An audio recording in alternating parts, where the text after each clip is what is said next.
तू खुद की तलाश में निकल, तू क्यों हताश है, तू चल, तेरे वजूद की वक्त को भी तलाश है। ख्वाहिशें भले ही छोटी हो पर उसे पाने के लिए जिद्दी सा होना चाहिए।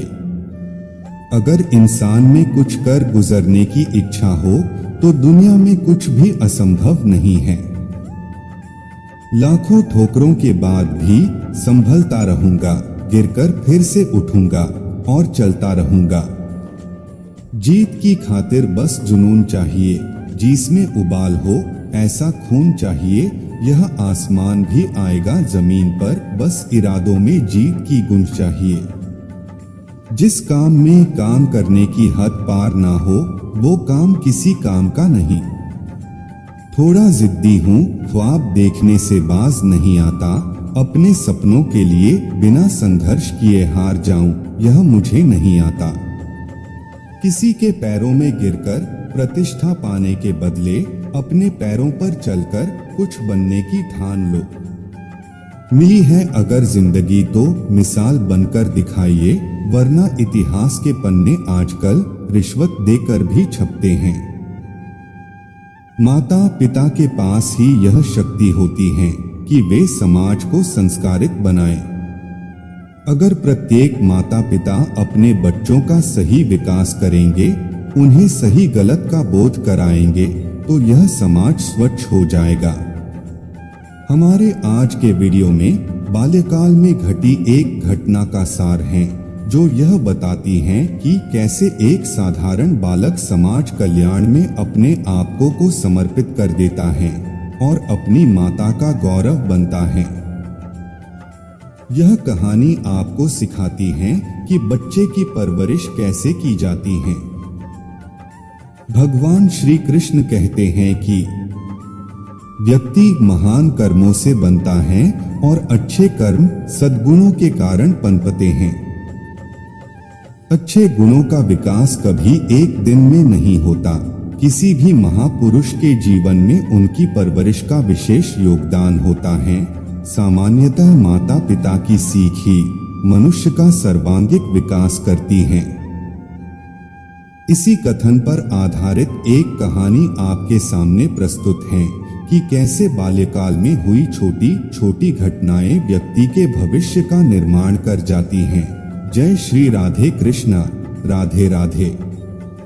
एक महान व्यक्ति थे ईश्वर चंद्र। उनके जीवन में उनकी माता का बहुत बड़ा योगदान था। जब वे छोटे थे तब उनके घर के पास एक व्यक्ति बहुत गंभीर हालत में पड़ा हुआ था। उसके पास ना खाने को पैसा था, न ही अपने इलाज के लिए कुछ था। उस वक्त ईश्वर के पास उस गरीब की सहायता हेतु कुछ नहीं था। वे दौड़कर अपनी माँ के पास गए, लेकिन माँ के पास भी इलाज के लिए देने कुछ नहीं था। तब माँ ने अपने आभूषण निकालकर पुत्र के हाथों में रखे और कहा, बेटा इन्हें बेचकर उस रोगी की मदद करो। तब पुत्र ने कहा, माँ ये आभूषण तो तुम्हारी माँ ने दिए थे, ये तुम पर बहुत अच्छे भी लगते हैं और तुम्हें प्रिय भी हैं। तब ईश्वर की माँ ने उसे समझाया, यह आभूषण देह की शोभा बढ़ाते हैं, लेकिन किसी जरूरतमंद के लिए किया गया कार्य मन और आत्मा की शोभा बढ़ाता है। तू ये आभूषण ले जा एवं उस रोगी का उपचार कर। जब तू बड़ा होगा तब मुझे यह आभूषण बनवा देना।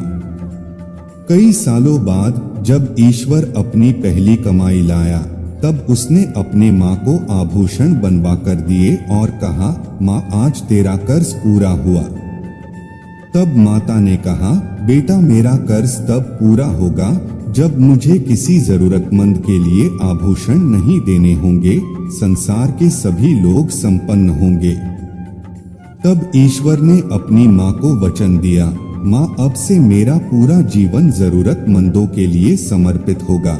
तब से ही ईश्वर ने अपना संपूर्ण जीवन दीन दुखियों के लिए समर्पित किया और उनके कष्ट कम करने में बिता दिया। इस कहानी से सीख लेने वाली बात यह है कि चरित्र का विकास बाल्यकाल की शिक्षा से ही होने लगता है। अतः सदैव अपने बच्चों को सही गलत का पाठ सिखाएं।